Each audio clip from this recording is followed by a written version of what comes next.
Week 7 of the fantasy football season. Here's a few tight ends I looked at off the wire this week. The first tight end, K. Dotton of the Tampa Bay Buccaneers. K. Dotton out there right now in 64% of fantasy leagues. We know in this offense there's going to be good weeks and inconsistent weeks for Dotton, but once again he found the end zone in Week 6 in New Orleans. So the last few games for Dotton, Week 4 versus the Eagles, 6 catches, 52 yards, 9 targets. Week 5 at the Falcons, 3 catches, 44 yards.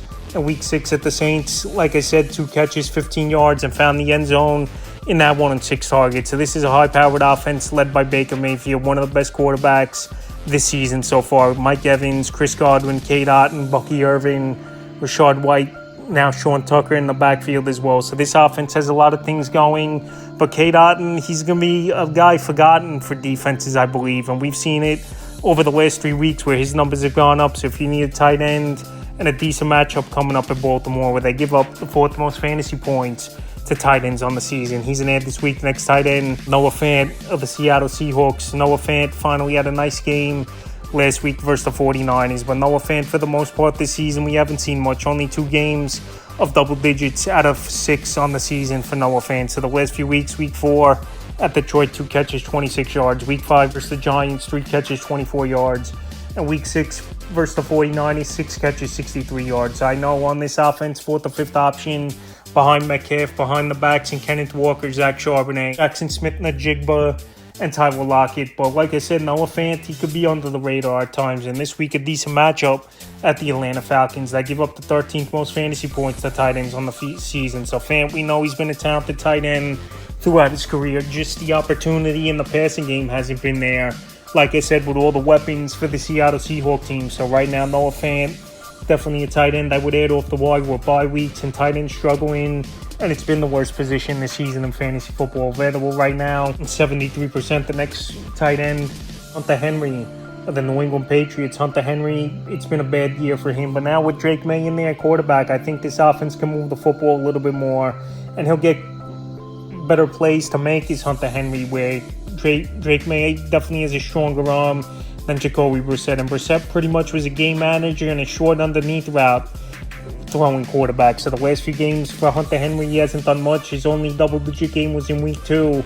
Before Week 6, he had a double-digit game. Week 4 at the Niners, 2 catches, 12 yards. Week 5 versus the Dolphins, 2 catches, 32 yards. And Week 6 versus the Texans, 3 catches, 41 yards, and a touchdown on 5 targets. So Week 7, not a great matchup with Jacksonville. They actually, believe it or not, guard the tight end position pretty well as this Jacksonville Jaguar team. But I believe Hunter Henry could go out there. He can make plays for this New England Patriot team. And like I said, if they're trailing a lot, there's going to be a lot of garbage time and throwing the football where Henry could play into production, especially at a weak tight end position, available right now in 74% of fantasy leagues. Next tight end, Zach Ertz of the Washington Commanders. Zach Ertz, he's been a serviceable tight end, I believe, this season for the most part.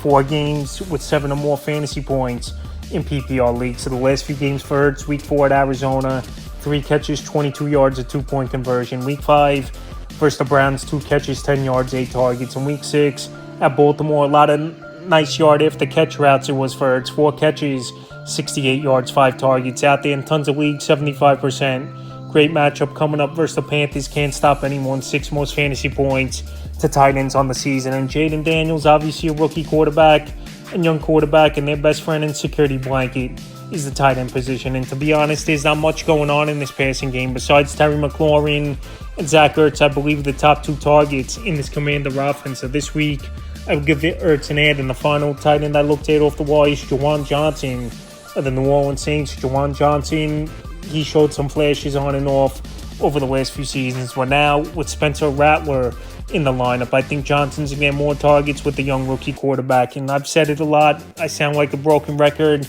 But young quarterbacks, they know the security blanket is the tight end position and a safe position to target underneath routes and safe routes that they don't get intercepted or just deflected. So the last few games for Juwan Johnson, Week 4 at Atlanta, 2 catches, 13 yards. Week 5 at Kansas City, 5 catches, 31 yards, 5 targets. And Week 6 versus the Bucs, 3 catches, 48 yards. So Rattler, I think, is going to be in there a few more weeks for this New Orleans Saints team. And I know Foster Moreau, he's been involved as well, where they're using a lot of 2 tight end sets.